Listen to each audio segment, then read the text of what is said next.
C'était bien quand même, non? Non, bravo. Ça le faisait? Ouais, ça le faisait bien. J'ai fait le stage caméléon pendant au moins 2 semaines avant de pouvoir enfin arriver à avoir les yeux presque indépendants. Avec nous, David Guillet, qui est notre vétérinaire de l'école d'Alfort, et son copain Norbert. Et Norbert, exactement. Norbert, notre petit caméléon, qui est avec nous depuis plusieurs mois déjà, à l'école vétérinaire d'Alfort. Ah oui, enfin, c'est peut-être pas son choix. Hein. Il est arrivé là comment? Malheureusement, Norbert est malade. Donc on a pris la décision cette semaine de faire un petit peu différent de d'habitude. C'est-à-dire qu'on a tenu à apporter pour une fois un animal qui est pas en forme, qui est malade, pour montrer parfois la réalité aussi des choses. C'est-à-dire que prendre un animal, c'est bien, mais on prend avec malheureusement les responsabilités qui vont avec. Et certaines espèces, les caméléons en font partie, ça on le voit malheureusement très souvent, ce sont des espèces qui ont des besoins qui sont vraiment très particuliers, qui sont très contraignants pour les propriétaires en termes d'achat, de matériel, d'achat alimentaire aussi, on va y venir après. Et du coup, parfois, on se retrouve avec des animaux qui sont mal logés, mal nourris, et puis on arrive à des catastrophes et des longues maladies. Oui, et puis donc, autant on va dire que on va dire presque les millénaires de proximité avec les chiens, les chats font que on voit à peu près quelles sont les pathologies, en tout cas les signes de malaise ou de mauvaise santé d'un chien ou d'un chat. Un caméléon, c'est vrai que tous ces nouveaux animaux de compagnie, c'est pas dans notre culture. Oui, c'est pas dans la culture de la plupart des propriétaires. Après, évidemment, il faut s'informer avant d'acquérir ce type d'animaux. Et puis après, il faut apporter tout ce qui est nécessaire à l'animal pour éviter d'avoir des maladies. Mais dans notre travail, quand on parle de reptiles, 90% des maladies qu'on va avoir viennent de problèmes d'élevage, d'alimentation, d'environnement. Mais par exemple, il souffre de quoi, Norbert? Alors Norbert, il souffre d'une insuffisance rénale. Ah bon? Chronique, ouais. C'est-à-dire que, à cause probablement, parce qu'on ne connaît pas toute son histoire évidemment, mais probablement à cause de paramètres environnementaux qui n'étaient pas adaptés, en particulier l'humidité, mais aussi la lumière probablement. C'est ce qui concerne l'humain, concerne aussi les reptiles. On a probablement abouti à une déshydratation chronique. Ça boit ou pas? Ou ça boit dans sa nourriture, le caméléon? C'est un petit peu particulier. Alors ça boit. Ça boit directement à l'eau, mais ça boit très peu sur une eau stagnante, c'est-à-dire si vous lui proposez un petit gobelet ou un petit bol, comme vous le feriez un chat, un chien, un lapin, il ne va pas boire spontanément dedans. Ce qu'il lui faut, c'est de l'eau qui coule, de l'eau par goutte. Une cascade. Ah oui. Alors, une cascade, ça pourrait être un peu trop, mais il pourrait, si vous voulez. La rosée. Mais lui, ce qu'il adore, c'est la rosée, c'est la petite goutte qui perle sur la petite feuille. Et voilà, et puis à recréer artificiellement, c'est très compliqué ça, si vous voulez. Donc il faut que les gens ils vaporisent, effectivement. Alors vous avez des appareils automatisés qui font ça, qui coûtent cher, mais ça c'est évidemment le top du top. Mais effectivement, pour avoir un taux d'hydratation dans l'environnement et puis après dans l'animal aussi suffisant, il faut hydrater avec des pulvérisateurs. Mais David, lorsqu'on voit les caméléons, on voit d'ailleurs les photos qui ont défilé derrière vous, on voit souvent un biotope tropical, en tout cas beaucoup de verdure. Est-ce que ça veut dire qu'on est obligé d'avoir certaines plantes chez soi quand on a un caméléon, par exemple? Alors, la plupart des espèces de caméléons vont être arboricoles, c'est-à-dire qu'elles vont apprécier se positionner sur une branche. Bon, après, artificiel versus naturel, comme celle que vous avez reconstituée, là. Tout à fait. Nous, on a un environnement médicalisé, évidemment, à l'école vétérinaire, même si on lui apporte, évidemment, tout ce dont il a besoin pour guérir.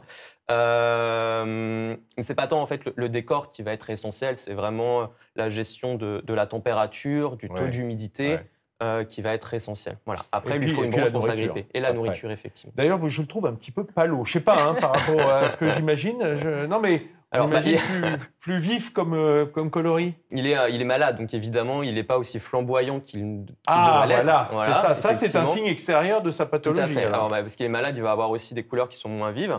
Après, suivant son humeur, son tempérament, s'il est content ou pas content, s'il veut faire fuir un prédateur, par exemple, il va changer d'intensité de couleur. D'accord. Si on en vient maintenant à l'alimentation du coup qu'il faut donner aux caméléons, quels conseils vous nous donneriez? Alors, on vous a apporté un petit échantillon du repas habituel de Norbert. De chez Exactement. Donc, écoutez, on fera une comparaison, voir si l'effet gustatif est le même.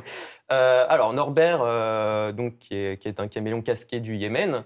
Casqué, exactement. Le nom est simple à trouver, c'est parce que il a effectivement ce petit casque sur la tête. Si c'est du Yémen, on peut imaginer plutôt un biotope un peu désertique, sec. Effectivement, c'est ce qu'on pourrait penser au premier abord, mais on se trompe en pensant ça.